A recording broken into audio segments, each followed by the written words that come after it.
if we can go back to the Blackwater time, pretty intense 4 years, kind of at the height of when things were really rough in Iraq, 04 to 08. I mean, that window is like epic. The varsity time of the really, really bad shit, or at the height of the Iraq war.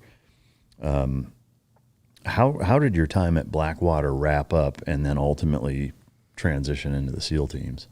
Yeah, so there was it's in 2007, it just started getting more ramped up every day. And you could just feel this ominous presence. It wasn't like in 04, 05, 06, where it was like fun and you're drinking beer with your boys and you're like this rogue cowboy type mercenary, whatever you want to call it. It was more like, dude, I'm going to die here probably. Like my buddies are getting killed here, guys are randomly just getting smoked in their trailers in the man camp from rockets. Like, this is bad. And I could just feel this dark presence kind of around us, And the day I left the turret gun for Team 26 and the QRF team, they moved me from the turret gun to a team leader for 23 and to be in charge of this team.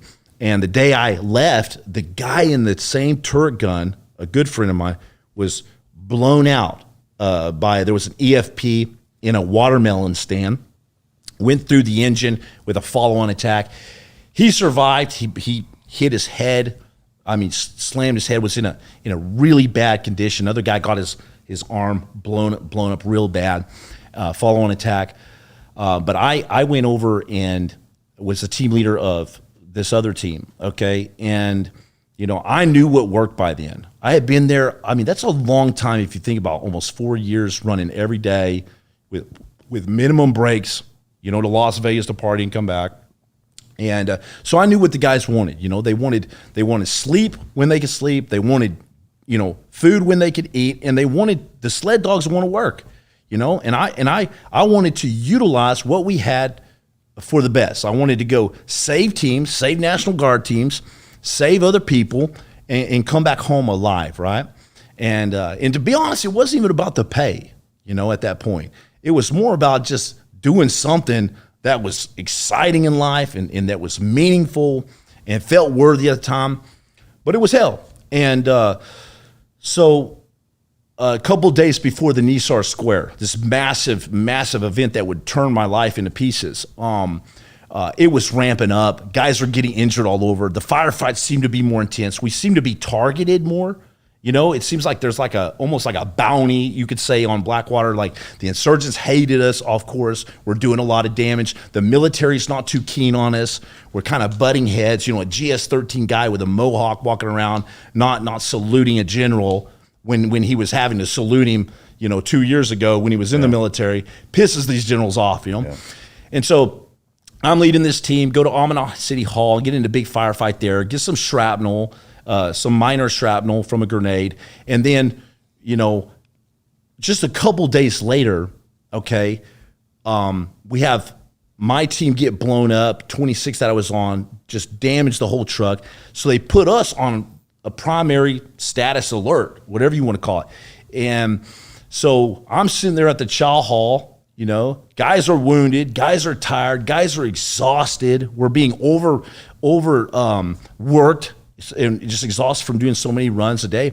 And all of a sudden, the team's out again, and they get contact. They say they've been blown up. And so our initial reaction is to run out there and go help them. This happened to be the event that turned my life upside down. And we start going out there. Before this, the Blackwater higher-ups, the admin guys are like, Jimmy, you're doing a great job. Your men are getting awards, blah, blah, blah, blah, blah, blah, blah. Be more proactive. Don't wait on us to tell you what to do. All this stuff. So I have a very proactive role. I don't have to call it in to the Tactical Operations Center and say, I need permission to do this. It doesn't work because there's no eyes on like in the SEALs. It's not the military. And so I'm out there on my own. We go to rescue this team that has supposedly been hit. I hear this explosion just rock Iraq. When an EFP, thousands of pounds of explosive go off, it shakes the buildings in the man camp. So we go straight out. with my tactical commander in the lead truck, and we go to lock down this traffic circle. And we hear now, by the time we're locking down that traffic circle at Nisour Square, the infamous Baghdad's Bloody Sunday, that other team is saying they're okay. They weren't hit, but the EFP went off right beside them, right outside their compound. So they're on their way back. So since we're out, we decide to lock down the traffic circle.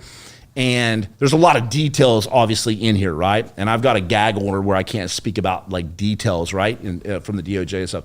But we locked down the traffic circle to facilitate this team to come in, just like any other day. And then all hell breaks loose.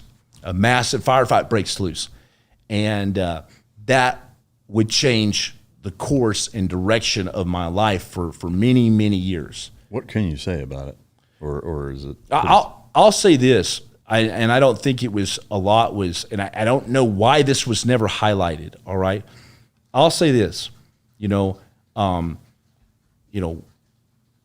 were in many firefights before that were somewhat bigger than Nisour Square. I will say this: there was contentions in America with Iraq and contractors. The status of arms forces agreement was being signed by Bush and being negotiated at the time. We went in there, massive firefight breaks loose. My vehicle, I should have burned the thing in place because it was the radiator fluid was up on the window. It was not starting. Something happened to the truck.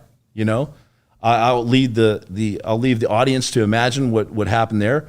And if I would have burned it in place with the incendiaries and just DD them out of there, then you would have saw that truck burning in the traffic circle. You would have saw, oh, these guys were in a major engagement. Something happened here.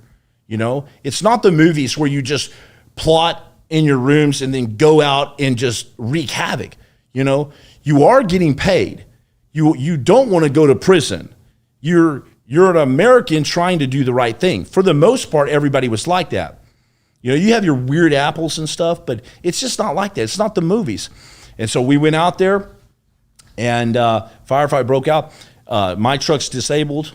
I decided to tow it out in this massive engagement, get it back, and by the time I was back at home, back in the barracks room, my little man camp room, I had this little bitty TV, and I turned it on, and it's just all over the news.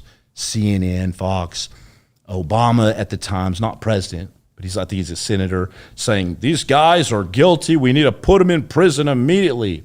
No. And that's when I stopped believing anything I saw on the TV after that, because I realized that, man, you can be portrayed and painted as a freaking monster in this world, and you can be the exact opposite guy. Only God knows the truth at the very end, and I had to learn that over a process. It was very painful to go through that. And that doesn't take away that 17 civilians were killed. Now, insurgents, our guys, leave that up to the fates and God, right? But man, it upturned my life. What were the immediate consequences for you? I mean, how did it do that? The immediate consequences for me weren't drastic because we had reports to file. I had a team to operate and run.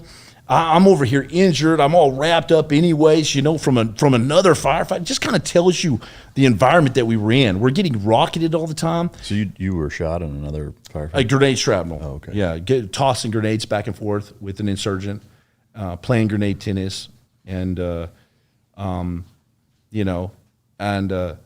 lot of initial accusations and stuff. Guys start getting squirrely. The day before they're telling you, Hoss, go out on your own, do whatever's necessary. But then after something happens and it's public, guys start to just shell up like little coward turtles, and they're like, oh, well, we told you not to go out, Jimmy. We told you the exact opposite of what we were really telling you in the rooms, right? And so, I was sitting home, for the injury.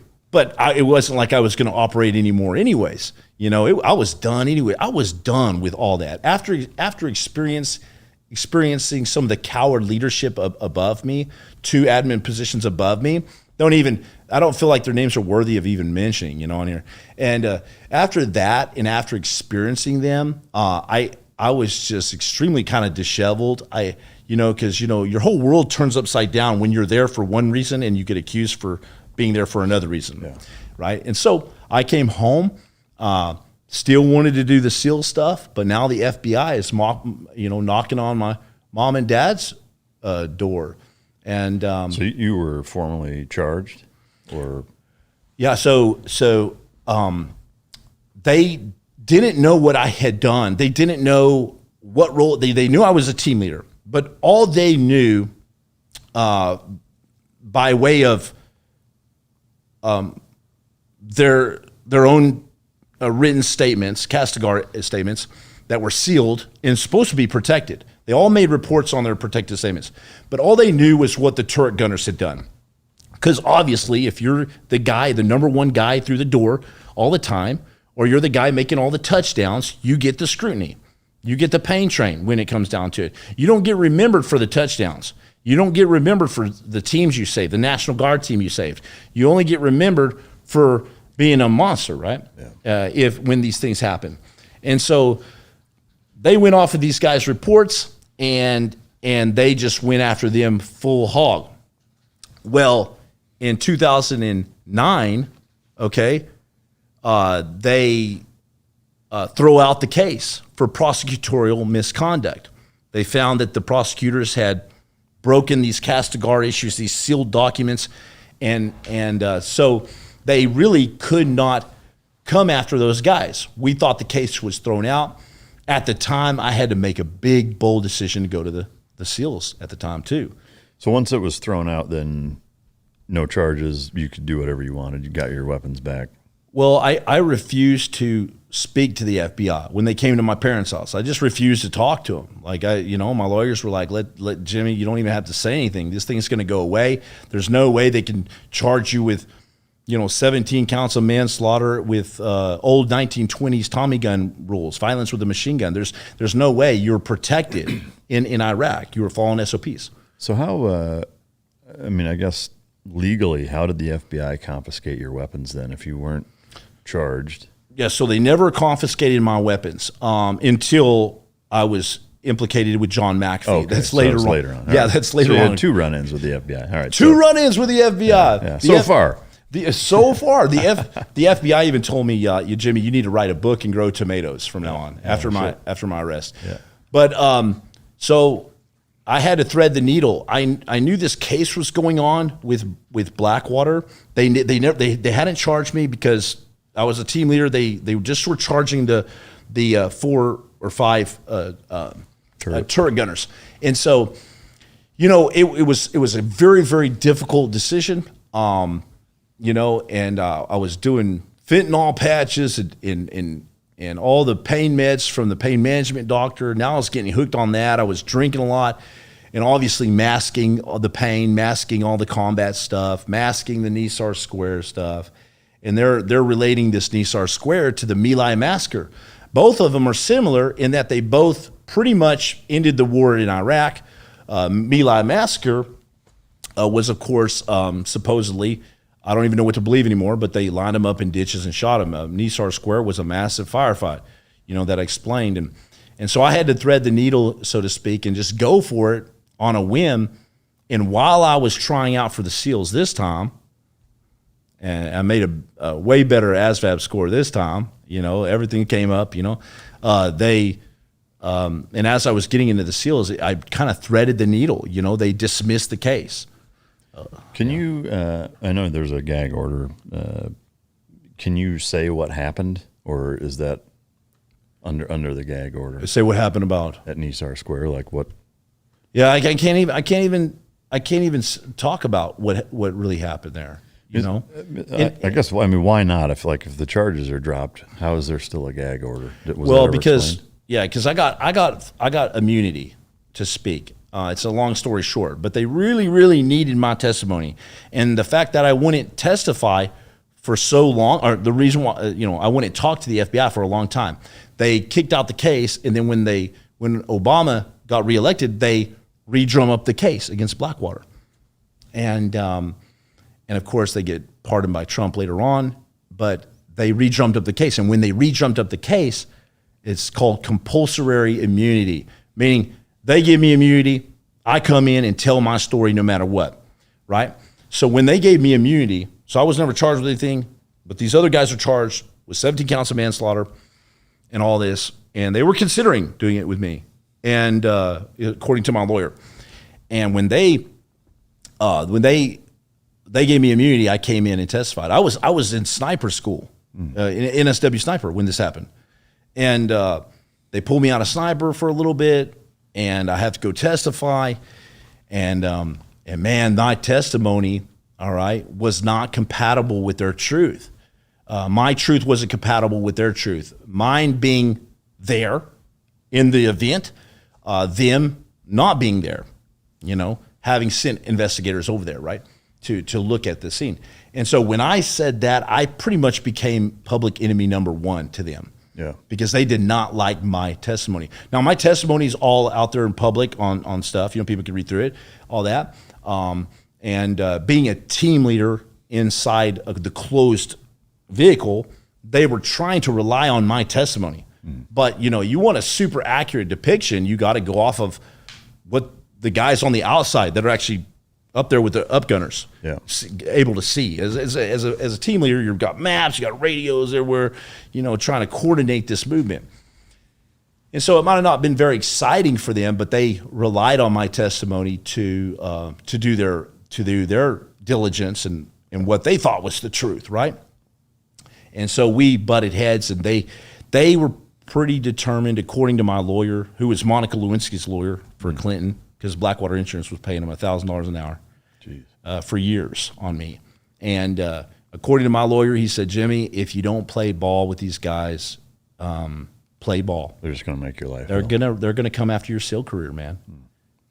All right, so you thread the needle, charges get dropped. You manage to still join the Navy. Your ASVAB score is up, which is awesome. Third time's a charm, right? This may not be a big deal to people, but man, it's a long time coming, right? Yeah, long time coming. Finally made it like a 98 this time. I was pissed off. So I can only assume, spending 4 years at Blackwater, and especially the 4 years that you did doing what you did, now showing up at Bud's, like, I'm assuming a lot of the instructors, or at least some of them, knew you. They knew your story. Was there any, not quarter given, but did any of them like pull you aside and be like, dude, what the fuck happened? Or, they have guys that worked with you or whatever. How was your Bud's experience different because of that? So I was wondering about that. First, I got United States Marine tattooed all the way across my back, and I'm just going, dude, I am done, right? Yeah. And then I got the Blackwater thing, and I knew a lot of SEALs there. But, they didn't give me any quarter whatsoever, like in that aspect, but they really, there was a mutual respect there, Of course, I respected them as instructors and stuff, but I knew a lot of them. And I remember a couple of them coming over and say, Jimmy, man, why are you doing this, bro? Some of them called me Haas, like, Haas, why are you doing this, man? You've been through all this, man. Like, what are you doing here, bro? And I was like, man, I got to do this, man. Come on. And they were like, oh, right, Roger that. And I will say, though, they, and this too, like, you're going to be operating with them in just a couple years. Yeah. And they want good guys, they want dudes that are solid. And they looked at me as being as a solid OG in that game from Blackwater, because they knew me, reputation and stuff. And so it was kind of a welcoming party, but there was no quarter given, Did any of them fuck with you extra because of it? Like, hey, fucking hit the surf extra. Oh yeah, for sure. Yeah. For sure. That's fucking great. I remember one guy, Vargas came in my room. Vargas was this instructor. He was pretty hard as a Marine. I remember him. Yeah, and he was like, Watson, come here. And I was like, oh man. And like, we're standing there with a boat like this, and he goes, come here. And I'm like, is it a trick, because I'm going to dump this boat on everybody? He's like, come here. And so I leave the guys, and they're like, under the boat. And I came over there, and he's like, man, what's up with you in Blackwater and stuff? I was like, hey, man, I did what I had to do. And he was like, Roger that. He's like, don't step on my dick. I won't step on yours. You understand? I said, well, you ain't going to have trouble doing that with me. And he was like, what the heck? And so, always trying to joke, And he's like, check it out. Come get me. He's like, come. He was basically telling me, I'm holding you to a freaking high standard here, brother. Yeah. He said, but but I want to work with you, right? We want to work together. And so he says, come get me on the first inspection. And I'm like, dang, man, I wish I wasn't highlighted. I wish I didn't stick out like a sore thumb here, bro. And I was like the USS Watson by now. I was big. And they were like, man, there ain't no way you're going to make it with those muscles, man. Because I was a big dude going through and could barely swim and stuff, sinking, And first inspection of the barracks, I remember I'm like, oh, no. And so I run out the door. And my buddy Puckett's in the same room with me, Matt Puckett, and he's hard as nails. And we clean that room like spotless, man. And I'm walking out the door to go get Vargas, and they're just tearing up everybody's room. And Vargas is like right there in my face. He's like, I'm already here. And I was like, oh my God, this is terrible, And he comes in, and the instructor goes, Watson failed. He's like, he had some sand in his pocket and like threw it on the ground. And I'm like, you just threw your sand out of your pocket, And he's like, fail. And Vargas was like, he looked at me, he goes, no, Watson didn't fail.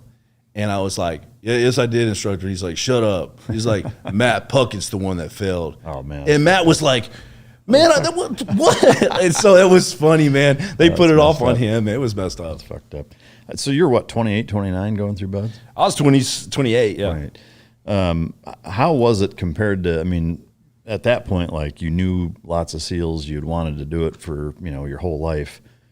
How was it compared to, the build up to it and what you thought it was going to be and all that, like finally going through it, what was going through your mind and how would you characterize the experience? I would characterize it as everything that I thought it was going to be, as far as difficulty.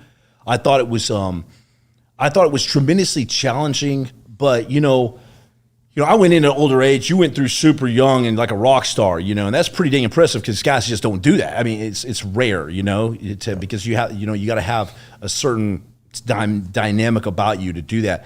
But when I went through, I had maturity. I knew it was going to end, and so I didn't have the spring in my step. Felt like I was super old there, which you're not, but I had that experience, and it really helped me out in other aspects, And so, I had already done the land side. I had already done all the deployments, I cared to do.